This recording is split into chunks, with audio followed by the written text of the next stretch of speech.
कोशिश तो करना है चाहे कई बार गिरना पड़े, सपनों को पूरा करना है चाहे खुद से लड़ना पड़े। सुविद्या जी टीच चैनल में मैं शालिनी आप सभी का बहुत बहुत स्वागत करती हूँ।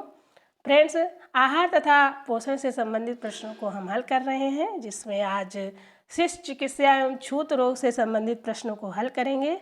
आपको इन प्रश्नों का उत्तर देना है और आपके कितने क्वेश्चन सही हो रहे हैं कमेंट बॉक्स में कमेंट करके बताना है। जिन्होंने चैनल को सब्सक्राइब नहीं किया है प्लीज़ पहले चैनल को सब्सक्राइब कर लीजिए, शेयर कर दीजिए। चलिए शुरू करते हैं। क्वेश्चन 1, बच्चों की देखभाल में किन आवश्यकताओं की पूर्ति होनी चाहिए? ए ऑप्शन है शारीरिक, बी मानसिक, सी संवेगात्मक, डी इन सभी की। तो इसका राइट आंसर क्या होगा? ऑप्शन डी होगा, इन सभी की। बच्चों की देखभाल में शारीरिक, मानसिक, संवेगात्मक इन सभी आवश्यकताओं की पूर्ति होनी चाहिए। नेक्स्ट क्वेश्चन, क्वेश्चन नंबर 2, संभावित माता पिता को किन बातों की जानकारी आवश्यक है? ए ऑप्शन है परिवार नियोजन, गर्भवती स्त्री की देखभाल और सुरक्षित प्रसव का महत्व, बी है बच्चा तथा उसकी मां के पोषण का महत्व, सी बच्चे को बाल कल्याण केंद्र पर ले जाने का महत्व, डी उपरोक्त सभी। तो इसका राइट आंसर ऑप्शन डी के साथ जाएंगे, उपरोक्त सभी। परिवार नियोजन, गर्भवती स्त्री की देखभाल और सुरक्षित प्रसव, बच्चा तथा उसकी मां के पोषण का महत्व, बच्चे को बाल कल्याण केंद्र पर ले जाने का महत्व, इन सभी के बारे में जो माता पिता बनने जा रहे हैं उनको जानकारी रखना आवश्यक होता है। नेक्स्ट क्वेश्चन, क्वेश्चन नंबर 3, किन ऐच्छिक संगठनों ने माताओं तथा बच्चों के कल्याण कार्यक्रम में सहयोग नहीं किया? ए ऑप्शन है स्वयंसेवी संगठन ने, बी भारतीय रेड क्रॉस समिति ने, सी भारतीय बाल कल्याण समिति ने, डी कोई भी नहीं। तो इसमें आपको ध्यान रखना है कि क्या पूछा जा रहा है, नहीं पूछा है कि नहीं, हाँ पूछा है तो इसमें सहयोग नहीं किया गया। तो नहीं पे आपको ध्यान रखना है, नहीं पर। तो इसका राइट आंसर ऑप्शन ए हो जाएगा, स्वयंसेवी संगठन। क्या? स्वयंसेवी संगठन। नेक्स्ट क्वेश्चन पर आ जाते हैं। क्वेश्चन नंबर 4, बाल कल्याण सेवाओं में स्वास्थ्य निरीक्षक, जन स्वास्थ्य नर्स तथा चिकित्सा अधिकारी से संपर्क स्थापित करने में किसका सहयोग प्रमुख है? ए ऑप्शन है अंचलाधिकारी का, बी सहायक नर्स मिडवाइफ एएनएम का, सी है पशु चिकित्सा अधिकारी का और डी है कृषि पदाधिकारी का। तो इसका राइट आंसर ऑप्शन बी के साथ जाएंगे, सहायक नर्स मिडवाइफ जिसे एएनएम कहते हैं, इसका जो है महत्व जो है सर्वप्रथम महत्वपूर्ण होता है चिकित्सा अधिकारी से संपर्क स्थापित करने में। नेक्स्ट क्वेश्चन, क्वेश्चन नंबर 5, बच्चों के शारीरिक विकास में कौन गलत है? तो आपको गलत बताना है। गलत क्या है? प्रथम माह में बच्चे पढ़ना लिखना शुरू कर देते हैं, तीसरे माह में बच्चा हाथों से खेलना, सिर उठाना तथा मुस्कुराना शुरू कर देता है, छठे माह में दांत निकालता है तथा करवटें बदलना शुरू कर देता है और 10वें माह में बच्चा खड़े होने का प्रयत्न करता है। तो आपको इसमें गलत बताना है, तो राइट आंसर ए के साथ जाएंगे, प्रथम माह में बच्चे पढ़ना लिखना शुरू कर देते हैं, ये ऑप्शन गलत है। तीसरे माह में बच्चा हाथों से खेलता है, सिर उठाता है तथा मुस्कुराता है, छठे माह में उसके दांत निकलते हैं और वो करवटें लेना शुरू कर देता है, 10वें माह में बच्चा खड़े होने का प्रयत्न करता है। ये भी पॉइंट आप लर्न कर लीजिएगा। नेक्स्ट क्वेश्चन, क्वेश्चन नंबर 6, बच्चों में स्कर्वी के लक्षणों को दूर करने के लिए आवश्यकता होती है? ए ऑप्शन है विटामिन डी की, विटामिन सी की, विटामिन बी की, विटामिन ई की। तो इसका स्कर्वी रोग को दूर करने के लिए किसकी आवश्यकता होती है? विटामिन सी की। विटामिन डी रिकेट्स रोग के लिए और विटामिन बी बेरी और ई किसके लिए होता है? बांझपन संबंधी रोगों को दूर करने के लिए आवश्यक होता है। नेक्स्ट क्वेश्चन, क्वेश्चन नंबर 7, पाँव से चलने वाले बच्चे के संतुलित सादे आहार में आवश्यकता होती है? ए ऑप्शन है प्रोटीन की, भी विटामिन और खनिज की, सी वसा और कार्बोहाइड्रेट्स की, डी उपरोक्त सभी की। तो इसका जो राइट आंसर होगा वो उपरोक्त सभी के साथ जाएंगे, उपरोक्त सभी। पाँव से चलने वाले बच्चे के लिए संतुलित सादे आहार में प्रोटीन, विटामिन, खनिज लवण, कार्बोहाइड्रेट्स, वसा सभी की आवश्यकता होती है, तो उपरोक्त सभी इसका राइट आंसर हो जाएगा। नेक्स्ट क्वेश्चन, क्वेश्चन नंबर 8, बच्चों की बीमारियां नहीं है तो आपको बताना है। ए ऑप्शन है रतौंधी, बी घमौरी, सी इम्पेटाइगो, डी खुजली। तो राइट आंसर ऑप्शन ए के साथ जाएंगे, रतौंधी जो है बच्चों की बीमारियां नहीं है। घमौरी, इम्पेटाइगो, खुजली ये त्वचा संबंधी रोग है जो प्रायः बच्चों को हो जाती है। नेक्स्ट क्वेश्चन नंबर 9, क्वाशियरकर का लक्षण नहीं है। ए ऑप्शन है बच्चे का विकास कम हो जाना, बी इडीमा शुरू होना, सी बच्चे का बहुत तीव्र बुद्धि का हो जाना, और डी है यकृत बढ़ जाना, दस्त पतला हो जाना।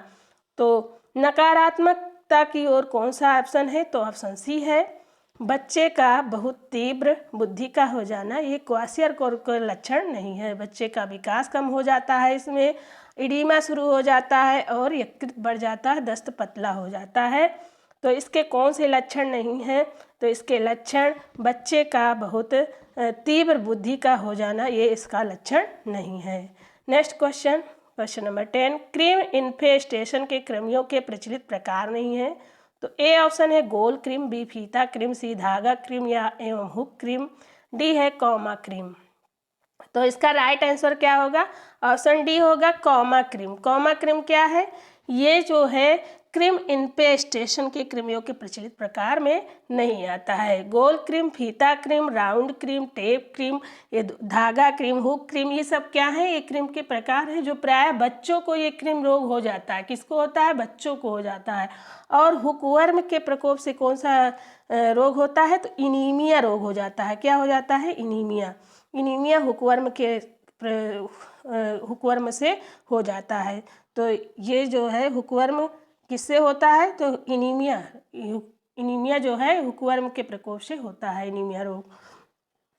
और ये क्रीम रोग किसको होता है? बच्चों को होता है। नेक्स्ट क्वेश्चन नंबर 11, जठरांत विकार के कारण है। तो ए ऑप्शन है अनुपयुक्त भोजन, बी मल उतारने वाली दवाइयों के उपयोग, सी विषपान का तथा संक्रमण का उपयोग, डी उपरोक्त सभी। जठरांत विकार के कारण है आपको बताना है, तो उपरोक्त सभी के साथ जाएंगे। जठरांत विकार सभी के कारण है, अनुपयुक्त भोजन के कारण, मल उतारने वाली दवाइयों का उपयोग, विषपान तथा संक्रमण का उपयोग, ये सभी जठरांत विकार के कारण है। नेक्स्ट क्वेश्चन नंबर 12, वायरस द्वारा शिशुओं में होने वाली सामान्य छूत है। तो ए मिजल्स, बी जर्मन मीजल्स, और सी चिकन पॉक्स तथा चेचक, डी उपरोक्त सभी। तो राइट आंसर उपरोक्त सभी के साथ जाएंगे। Measles, German measles, chicken pox तथा चेचक वायरस द्वारा शिशुओं में होने वाली सामान्य छूत है। Next question number 13, chicken pox के समय होते हैं। तो चिकन पॉक्स का समय कितना होता है ये आपसे पूछ रहा है। ए ऑप्शन है 12 से 21 दिन, बी है 12 से 14 दिन, सी है 7 से 12 दिन, और डी है 1 से 7 दिन। तो चिकन पॉक्स को क्या बोलते हैं? चिकन पॉक्स को छोटी माता के नाम से जाना जाता है। तो इसका जो समय काल होता है वो 12 से 21 दिन का होता है। ऑप्शन ए सही हो जाएगा। 12 से 14 दिन किसका होता है? तो 12 से 14 दिन जो है बड़ी माता के लिए होता है, जिसको चेचक के नाम से जाने जाते हैं। तो 12 से 14 दिन बड़ी माता के लिए और 12 से 21 दिन छोटी माता यानी चिकन पॉक्स के लिए होता है। नेक्स्ट क्वेश्चन नंबर 14, किसमें लाली चौथे दिन प्रारंभ होती है? तो ए ऑप्शन है छोटी माता चिकन पॉक्स, बी चेचक बड़ी माता, सी उपरोक्त दोनों, डी किसी में नहीं। लाली चौथे दिन किसमें प्रारंभ होती है? तो चेचक में होती है। चेचक जिसे बड़ी माता के नाम से जानते हैं, इसमें क्या होता है? लाली चौथे दिन प्रारंभ होती है। तो ऑप्शन बी इसका राइट आंसर होगा। और बड़ी माता में कितने दिन? बड़ी माता में यानी जिसे चिकन पॉक्स कहते हैं, इसमें 24 घंटे के अंदर लाली जो है दिखना प्रारंभ हो जाती है। तो ऑप्शन बी इसका राइट होगा। लाली चौथे दिन प्रारंभ होती है चेचक यानी बड़ी माता में। नेक्स्ट क्वेश्चन नंबर 15, किसमें लाली 24 घंटे के अंदर शुरू होकर अधिक मात्रा में दिखाई देती है? अगर आप वीडियो को ध्यान से देख रहे हैं तो आप इसका उत्तर आसानी से दे लेंगे। तो इसका राइट आंसर क्या होना चाहिए? तो इसका राइट आंसर ऑप्शन ए होगा, छोटी माता यानी चिकन पॉक्स। इसमें अभी बताया गया कि 24 घंटे के अंदर इसमें लाली आना शुरू हो जाता है, यानी जिसे चिकन पॉक्स के नाम से जाना जाता है। और बड़ी माता में चेचक में लाली कितने दिन में दिखाई देती है? तो चौथे दिन में लाली दिखाई पड़ती है। तो इसका राइट आंसर ऑप्शन ए होगा, छोटी माता यानी चिकन पॉक्स। नेक्स्ट क्वेश्चन पे आ जाते हैं चेचक। अभी आपको इसको बताया गया था आंसर, आप जल्दी से इसको कमेंट कीजिए। चेचक बड़ी माता का बढ़ने का समय होता है। चेचक बड़ी माता का बढ़ने का समय होता है। ध्यान से अगर आप वीडियो देख रहे हैं, आप लेक्चर को सुन रहे हैं, आप कुछ को हल कर रहे हैं, तो आप इसका उत्तर आसानी से दे लेंगे। चेचक बड़ी माता का बढ़ने का समय होता है। आप जब इसको माइंड में रिवर्स करते हैं क्वेश्चनों को, तो ये जो है आपको बहुत जल्दी याद हो जाते हैं। तो इसको आप रिवर्स कीजिए, जो बताया जा रहा है उसे रिवर्स करते चलिए। चेचक बड़ी माता का बढ़ने का समय होता है। ए ऑप्शन है 12 से 31 दिनों तक, बी है 12 से 14 दिनों तक, सी 3 से 7 दिनों तक, डी उपरोक्त में से कोई नहीं। बताइए क्या होगा इसका राइट आंसर। तो इसका राइट आंसर क्या होगा? 12 से 14 दिनों तक। चेचक बड़ी माता का समय कितना होता है? 12 से 14 दिनों तक। और छोटी माता का समय कितना दिन का होता है? छोटी माता का दिन कितना समय होता है? तो इसका होता है 12 से 21 दिन। कितना होता है? 12 से 21 दिन बताया गया अभी। 12 से 21 दिनों का समय होता है इसको बढ़ने का। अभी इसको सॉल्व कराया गया है, तो आप इसे लर्न करते चलिए। चलिए नेक्स्ट क्वेश्चन पे आ जाते हैं। डिप्टीरिया के परिणाम होते हैं। ए ऑप्शन है बेसली के कारण गले में भूरी झिल्ली बन जाता है, बी हृदय एवं गुर्दों को प्रभावित करता है, सी टॉक्सिन द्वारा स्नायु तंत्र पर प्रभाव पड़ने से लकवा होना, और डी उपरोक्त सभी। तो इसका राइट आंसर ऑप्शन डी के साथ जाएंगे, उपरोक्त सभी। डिप्टीरिया के कारण क्या होता है? बेसली के कारण गले में भूरी झिल्ली बन जाती है, हृदय एवं गुर्दों को प्रभावित करता है, टॉक्सिन द्वारा स्नायु तंत्र पर प्रभाव पड़ने से लकवा संबंधी रोग हो जाता है। तो उपरोक्त सभी के साथ जाएंगे। Next question number 18। डिप्टीरिया निरोधक उपाय है। ए ऑप्शन है सिंक जांच, बी ट्रिपल वैक्सीन, सी वाहकों को उपचार, और डी उपरोक्त सभी। तो इसका राइट आंसर उपरोक्त सभी के साथ जाएंगे। डिप्टीरिया निरोधक उपाय है उपरोक्त सभी। सिंक जांच, ट्रिपल वैक्सीन, वाहकों का उपचार, ये उपरोक्त सभी होगा। और डिप्टीरिया या क्या होता है? या विशेष कीटाणुओं द्वारा होता है, जो छोटे बच्चों को विशेषकर होता है। इस रोग से ग्रस्त व्यक्ति को क्या होता है? नाक या गले में क्या होता है?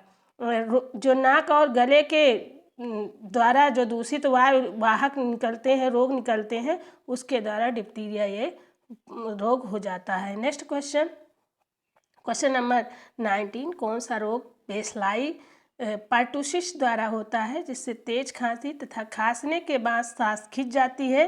तो ए ऑप्शन है काली खांसी, बी डिप्टीरिया, सी हैजा, डी चेचक बड़ी माता। तो इसका राइट आंसर ऑप्शन ए होगा काली खांसी। काली खांसी में क्या होती है? तेज खांसी आती है तथा खांसने के बाद सांस खिंच जाती है, और यह रोग बेसलाई पर्टूसिस द्वारा होता है। काली खांसी किसके द्वारा होता है? बेसलाई पर्टूसिस द्वारा। नेक्स्ट क्वेश्चन पे आ जाते हैं। छूत का रोग नहीं है। ए ऑप्शन है तपेदिक, बी कुष्ठ रोग, सी मलेरिया, और डी है एपेंडिसाइट्स। तो छूत का रोग क्या नहीं है? तो ऑप्शन डी होगा इसका राइट आंसर, एपेंडिसाइट्स। तपेदिक, कुष्ठ रोग, मलेरिया, ये सभी क्या है? छूत के रोग है। Next question. ट्यूबरकल बेसिलस द्वारा लगता है तथा फेफड़े प्रभावित होते हैं। ट्यूबरकल बेसिलस द्वारा लगता है तथा फेफड़ों को प्रभावित करता है। ए ऑप्शन है तपेदिक, बी मलेरिया, सी फाइलेरिया, डी कुष्ठ रोग। तो ये किसके द्वारा होता है? इसका राइट आंसर क्या होगा? इसका राइट आंसर ऑप्शन ए होगा, तपेदिक यानी क्षय रोग। तपेदिक यानी जिसे क्षय रोग के नाम से जाना जाता है, ये ट्यूबरकल बेसिलस द्वारा होने वाला रोग है। इससे फेफड़े प्रभावित होते हैं। मलेरिया किससे होता है? तो मलेरिया मादा एनोफ्लीज मच्छर के काटने से होता है, और फाइलेरिया क्यूलेक्स मच्छर के काटने से। कुष्ठ रोग ये जो है कोढ़ संबंधी रोग है। तो इसका राइट आंसर ऑप्शन ए होगा, तपेदिक यानी क्षय रोग। नेक्स्ट क्वेश्चन पे आ जाते हैं। Question number 3। पल्मोनरी क्षय के लक्षण है। पल्मोनरी क्षय के लक्षण है। ए ऑप्शन है छाती में दर्द होना, बी खांसी आना तथा खकार निकलना, सी सांस लेने में कठिनाई होना, डी उपरोक्त सभी। तो इसका राइट आंसर क्या होगा? उपरोक्त सभी। क्या हो जाएगा? उपरोक्त सभी इसका राइट आंसर होगा। पल्मोनरी क्षय के लक्षण है, छाती में दर्द होता है, खांसी आती है तथा खखार निकलता है, सांस लेने में कठिनाई होती है, ये सभी पल्मोनरी क्षय के लक्षण हैं। नेक्स्ट क्वेश्चन इम्पॉर्टेंट है। कुष्ठ रोग को जाना जाता है, बहुत लोगों को नहीं पता होगा कि कुष्ठ रोग को अन्य किस नाम से जाना जाता है? ए ऑप्शन है हैंसर रोग से, बी राज रोग से, सी प्रजनन रोग से और डी उपरोक्त किसी से नहीं, कोई भी नहीं। तो ये इम्पॉर्टेंट आप नोट कर लीजिएगा, इसको इम्पॉर्टेंट में आप नोट डाउन कीजिए ये क्वेश्चन।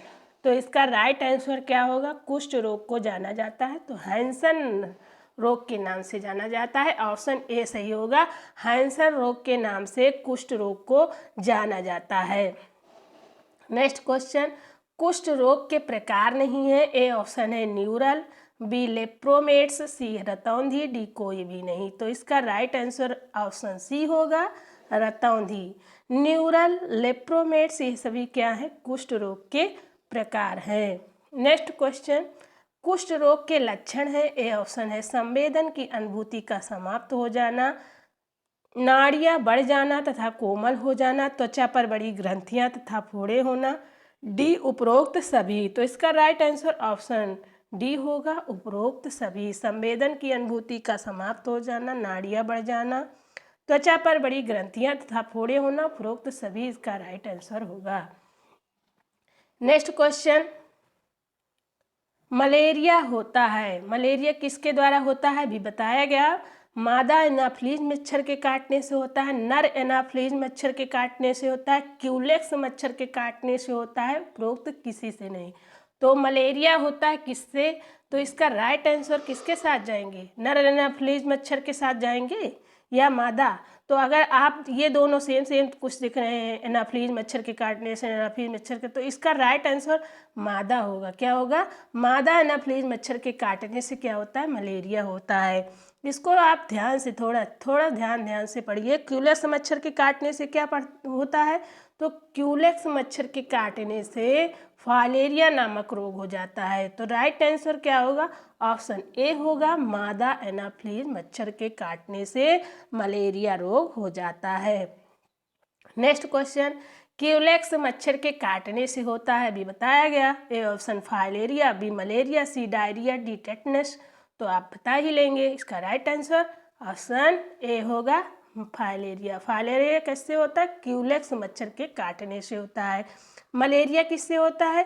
मादा एनाफ्लीज मच्छर के काटने से होता है। डायरिया क्या है? इससे जो पाचन संबंधी विकार, दूषित भोजन खा लेने से, संक्रमित भोजन पानी पी लेने से डायरिया नामक रोग हो जाता है। टिटेनस किससे होता है? तो टिटेनस जो है मल, खाद्य तथा भूमि में इसके कीटाणु रहते हैं और उसी के द्वारा इसके रोगाणु फैल जाते हैं शरीर में, और जिसे टिटेनस का नाम जानते हैं। तो ये किससे होता है?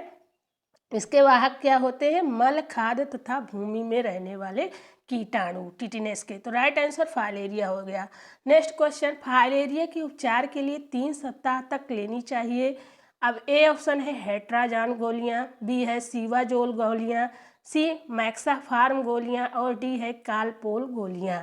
तो अगर फाइलेरिया हो गया है, क्यूलेक्स मच्छर के काटने से होता है ये, तो 3 सप्ताह तक कैसी जो है गोलियां लेनी चाहिए? तो इसमें इसका राइट आंसर क्या होगा?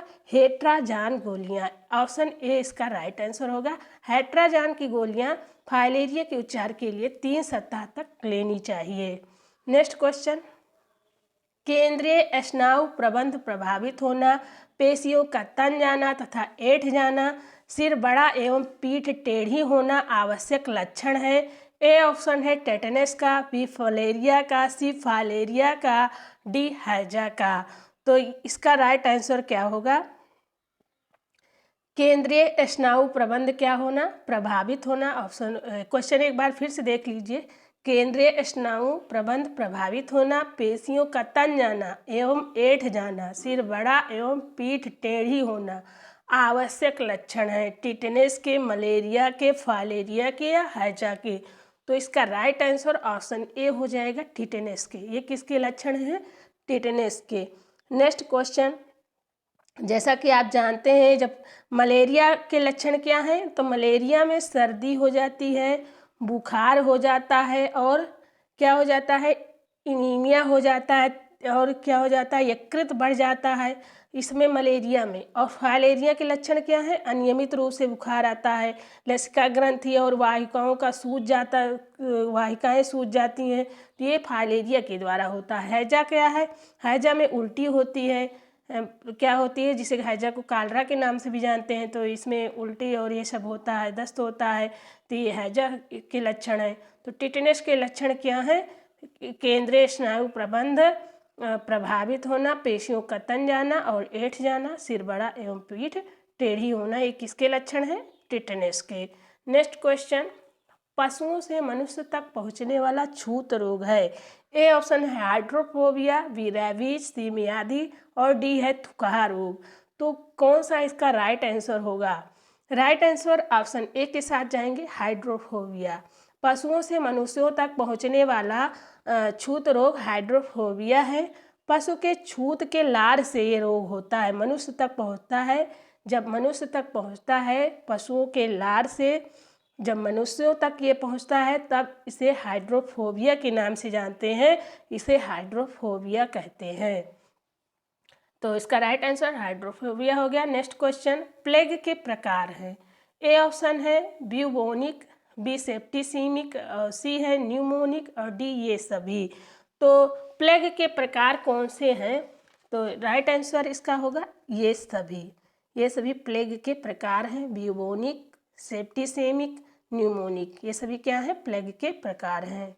नेक्स्ट क्वेश्चन, ब्यूबोज रोगी का प्रसादन करना, रोगी को पृथक रखना तथा पेनिसिलिन देना उपचार है। ए ऑप्शन है ब्यूबोनिक प्लेग का, बी रेबीज का, सी फाइलेरिया का, डी किसी का नहीं। तो अभी आपने ब्यूबोज के रोगी को कौन सा उपचार है, तो ये राइट आंसर होगा ऑप्शन बी, ए होगा इसका, ब्यूबोनिक प्लेग। अभी जैसे आपने इसके प्लेग के प्रकार के बारे में जाना था, तो ब्यूबोनिक प्लेग था, सीमेनिक प्लेग था, क्या था, सेप्टिसेमिक प्लेग था, न्यूमोनिक प्लेग था, ये सभी क्या थे, ये प्लेग के प्रकार थे और उसी का ये उपचार है। तो इसको क्या नाम दिया जाता है, ब्यूबोनिक प्लेग। ऑप्शन ए इसका राइट हो जाएगा, ऑप्शन ए राइट आंसर है। नेक्स्ट क्वेश्चन, चूहों से फैलने वाला छूत रोग है। चूहों से फैलने वाला छूत रोग कौन सा है, ए ऑप्शन है मलेरिया, बी प्लेग, सी हैजा, डी टिटनेस। तो सबको पता है इसका राइट आंसर ऑप्शन बी हो जाएगा, प्लेग। चूहों से फैलने वाला रोग क्या है, प्लेग है। मलेरिया मादा एनोफ्लीज मच्छर के काटने से होता है। हैजा दूषित भोजन और जल के द्वारा फैलता है। टिटनेस मल खाद भूमि के कीटाणुओं से होता है। नेक्स्ट क्वेश्चन, पृथक्करण प्रचर्या में नर्स को क्या करना चाहिए। ए ऑप्शन है बीमार व्यक्ति की परिचर्या, बी स्वयं का स्वास्थ्य तथा बचाव, सी दूसरे व्यक्ति तक छूत न फैलने देना और डी है उपरोक्त सभी। तो अगर पृथक्करण प्रचर्या में नर्स को इन सभी बातों का ध्यान रखना चाहिए, तो उपरोक्त सभी के साथ जाएंगे। ऑप्शन डी, बीमार व्यक्ति की परिचर्या, स्वयं का स्वास्थ्य तथा बचाव, दूसरे व्यक्ति तक छूत न फैलने देना, ये सभी कार्य नर्स के होते हैं। नेक्स्ट क्वेश्चन 16, नेक्स्ट क्वेश्चन पे आ जाते हैं। जैसा कि हम आहार तथा पोषण से संबंधित प्रश्नों को हल कर रहे हैं, तो इसमें नंबरिंग पर आप मत जाइएगा, केवल क्वेश्चन को सॉल्व कीजिए और बताइएगा कि आपका कितना क्वेश्चन सही हुआ है। चलिए, किस परिचारिका द्वारा सर्वप्रथम सन 1854 ईस्वी में क्रीमियाई युद्ध के दौरान आहत सैनिकों की सेवा में उपयुक्त आहार का सदुपयोग किया गया।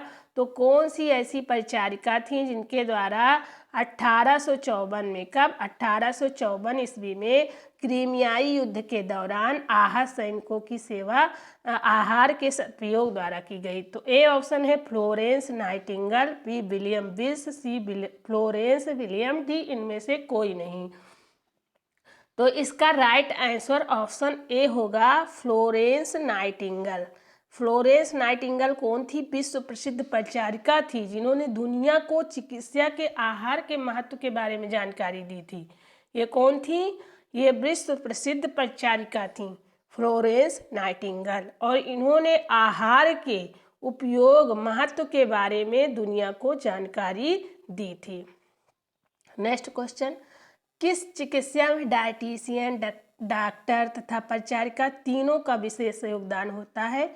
ए ऑप्शन है संतुलित चिकित्सा, बी आहार चिकित्सा, सी शल्य चिकित्सा और डी इनमें से कोई नहीं।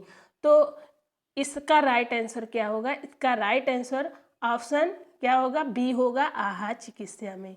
आहार चिकित्सा में डाइटिशियन, डॉक्टर तथा परिचारिका तीनों का विशेष योगदान होता है।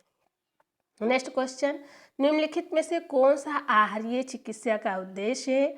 पाचन तंत्र के कष्टों को देखते हुए सरल, सौम्य तथा सुपाच्य आहार प्रदान करना, रुग्णावस्था में भी उच्च पोषक स्तर की निरंतर आपूर्ति करना, शरीर के प्रभावित अंगों को पर्याप्त विश्राम प्रदान करना, डी इनमें से सभी।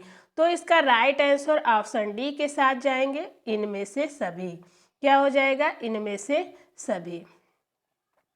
इनमें से सभी के साथ जाएंगे। पाचन तंत्र के कष्टों को देखते हुए सरल, सौम्य तथा सुपाच्य आहार प्रदान करना और रुग्णावस्था में भी उच्च पोषक स्तर की निरंतर आपूर्ति करना, शरीर के प्रभावित अंगों को पर्याप्त विश्राम प्रदान करना, इनमें से सभी आहारीय चिकित्सा के उद्देश्य हैं। नेक्स्ट क्वेश्चन, ज्वर की अधिकता, मिचली, वमन, डायरिया, पाचन तंत्र संबंधी ऐसे विकार जिसमें पाचन तंत्र ठोस आहार ग्रहण करने योग्य नहीं हो उस रोगी को देना चाहिए। ए ऑप्शन है तरल आहार, बी वाष्पित आहार, सी नसों में सुइयों द्वारा आहार, डी इनमें से कोई नहीं।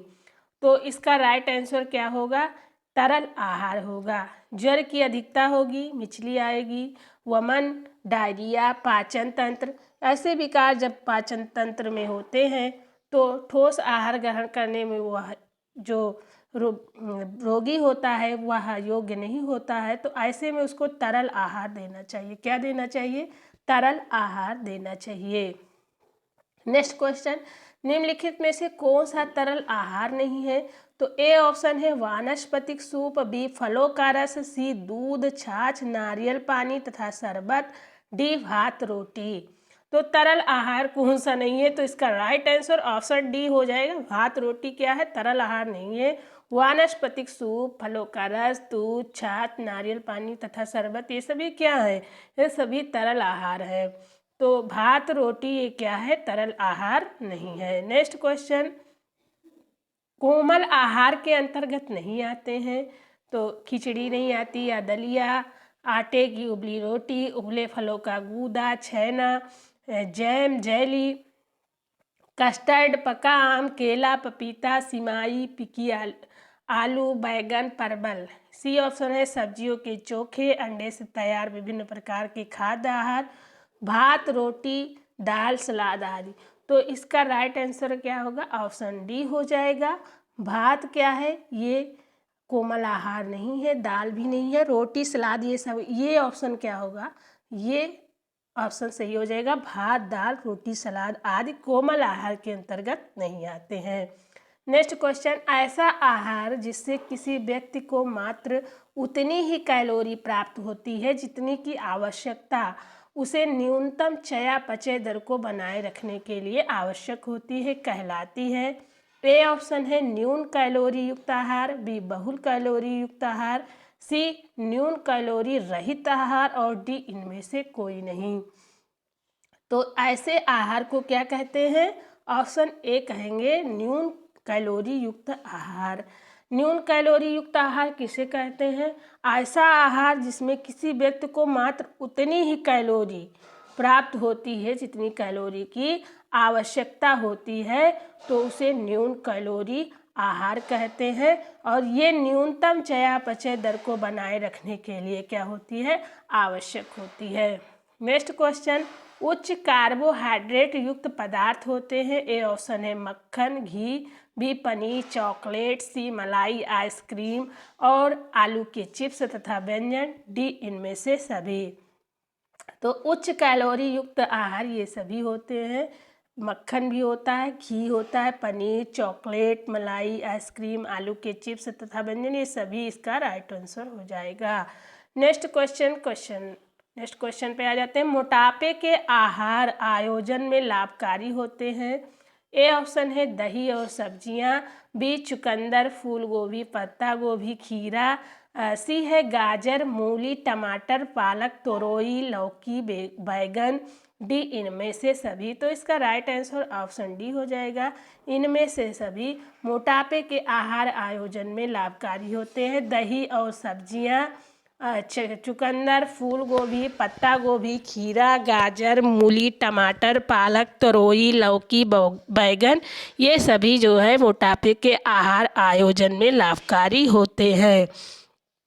नेक्स्ट क्वेश्चन, अनाज 100 ग्राम, दाल 50 ग्राम, मलाई रहित दूध 100 ग्राम, हरी पत्ते वाली सब्जियां 200 ग्राम, फल 50 ग्राम, तेल 15 ग्राम की दैनिक मात्रा लेनी चाहिए। ए ऑप्शन है न्यून कैलोरी युक्त भोजन में, बी बहु कैलोरी युक्त भोजन में, सी संतुलित भोजन में, डी इनमें से कोई नहीं।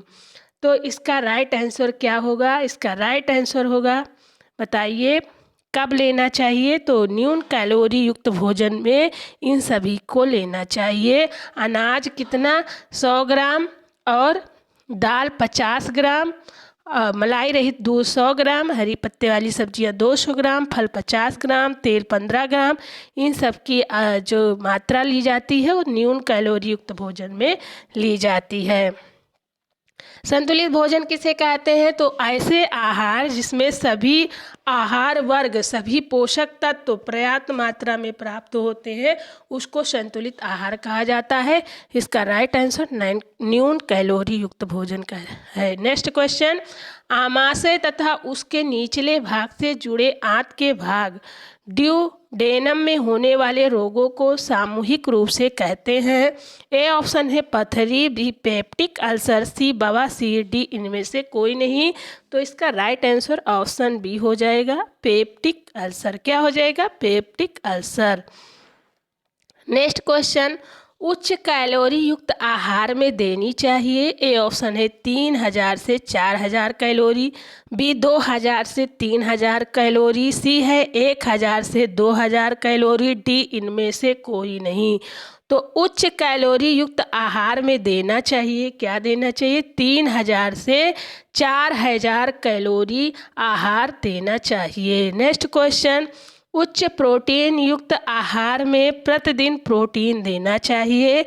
ए ऑप्शन है 50 से 100 ग्राम, बी 100 से 125 ग्राम, सी 200 से 300 ग्राम, डी 300 से 350 ग्राम।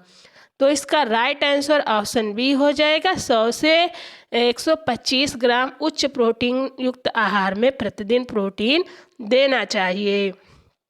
नेक्स्ट क्वेश्चन, किस किस अवस्था में उच्च प्रोटीन युक्त आहार लेना चाहिए?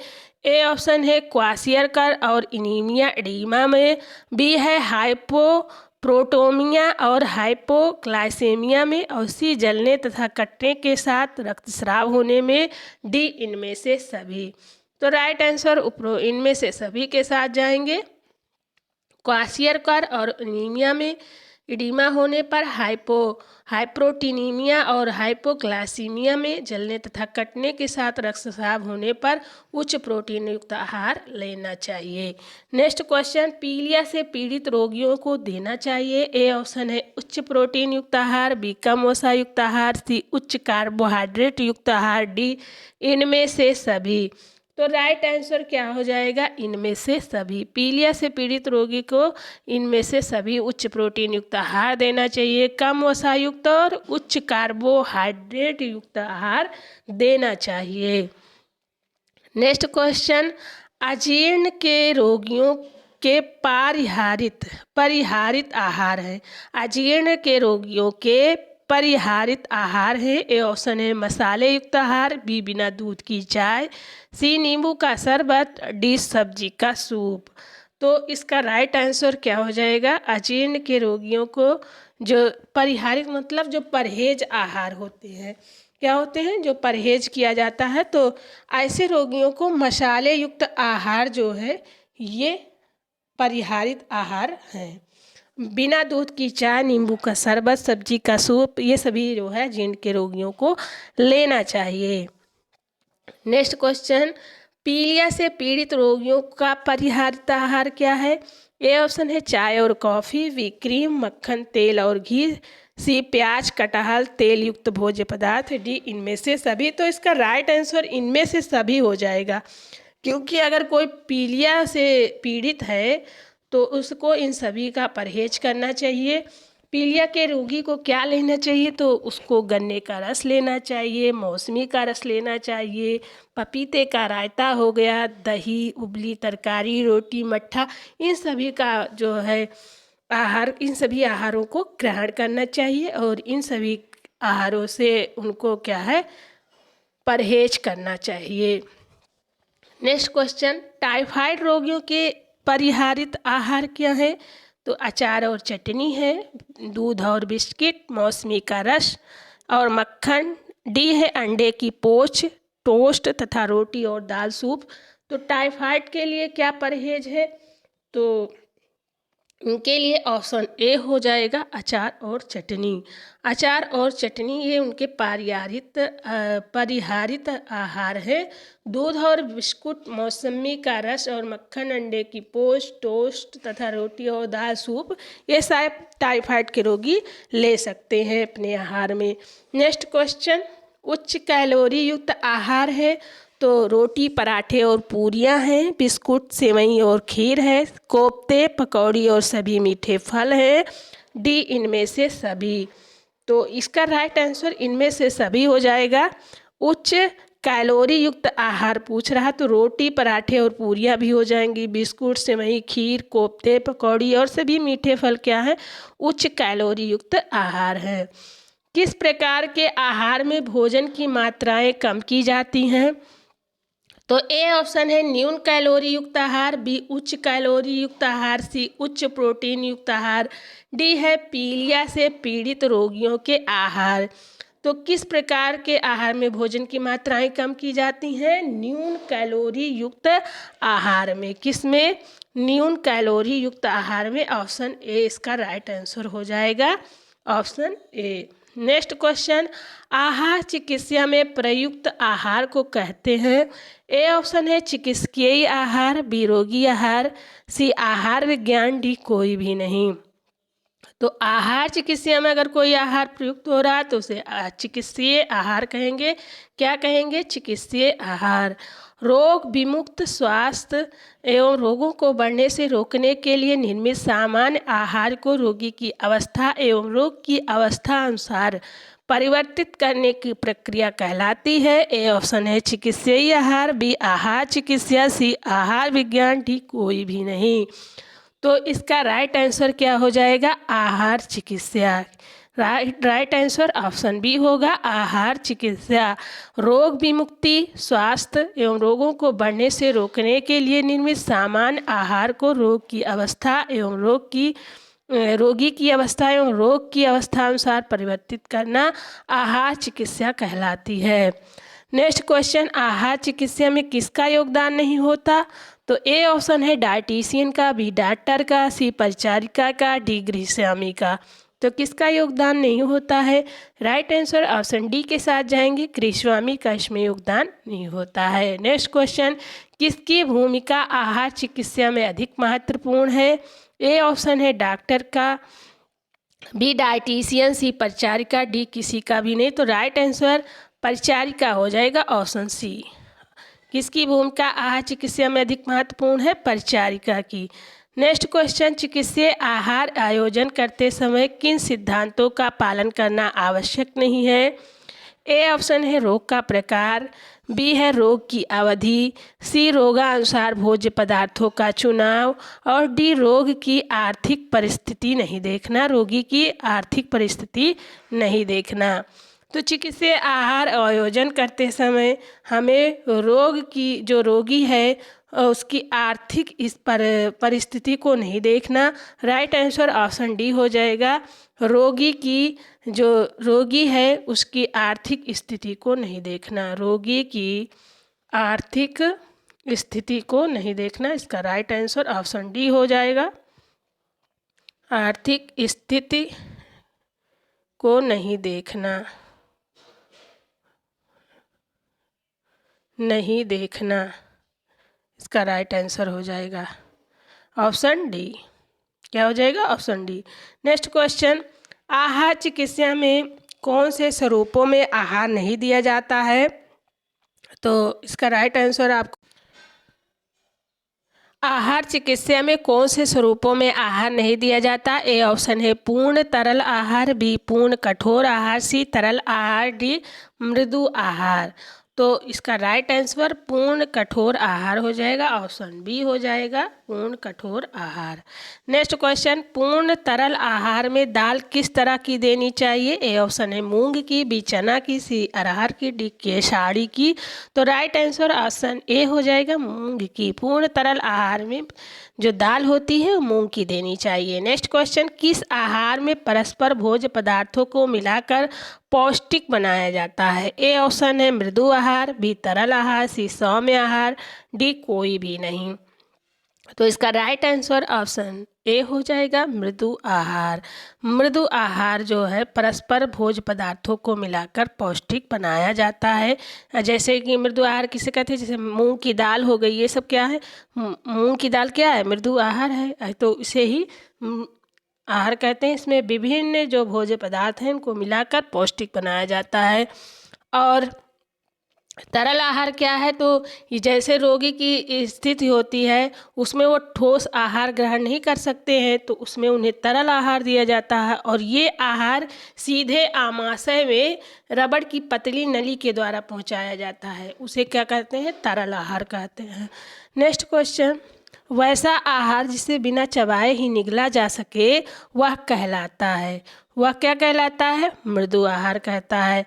जिसे बिना चबाए ही निगला जा सके उसे क्या कहेंगे? मृदु आहार कहेंगे। नेक्स्ट क्वेश्चन, अल्सर या पाचन तंत्र संबंधी रोगों से पीड़ित व्यक्तियों को लंबी बीमारी के बाद उल्लाध की स्थिति में दिया जाता है।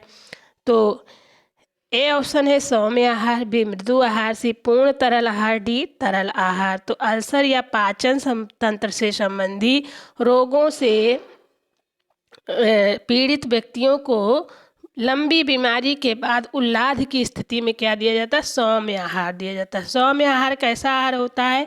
जब रोगी रोग मुक्त होकर स्वास्थ्य लाभ करता है, वो ठीक होने लगता है, तब कुछ समय के लिए उसे कोमल आहार या सौम्य आहार दिया जाता है। और ये आहार दिया जाता है जब वो रोग की स्थिति से उभर कर आते हैं, तो वो जो सामान्य आहार होता है उसको पचा पाने में असमर्थ होते हैं, ऐसी स्थिति में सौम्य आहार दिया जाता है। नेक्स्ट क्वेश्चन, सामान्य आहार जिसमें कार्बोज कम मात्रा में हो कहलाते हैं। ए ऑप्शन है मृदु आहार, बी सौम्य आहार, सी पूर्ण तरल आहार, डी कोई भी नहीं। तो इसका राइट आंसर क्या हो जाएगा? सौम्य आहार, ऑप्शन बी। इसका राइट आंसर ऑप्शन बी हो जाएगा। सामान्य आहार जिसमें कार्बोज कम मात्रा में हो कहलाते हैं सौम्य आहार। नेक्स्ट क्वेश्चन, सौम्य आहार में कितनी कैलोरी प्राप्त होनी चाहिए? ए ऑप्शन है 2000, बी 3000, सी 1500, डी 3500। तो राइट आंसर ऑप्शन ए के साथ जाएंगे 2000।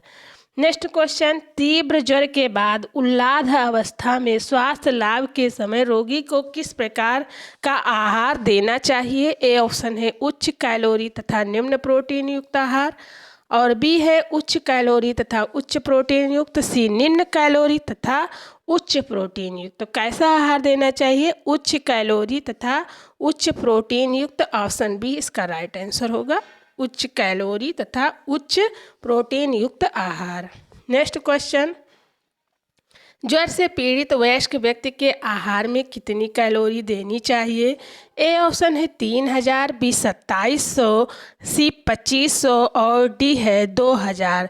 तो इसका राइट आंसर ऑप्शन बी हो जाएगा 2700 कैलोरी। ज्वर से पीड़ित वयस्क व्यक्ति के आहार में 2700 कैलोरी देनी चाहिए।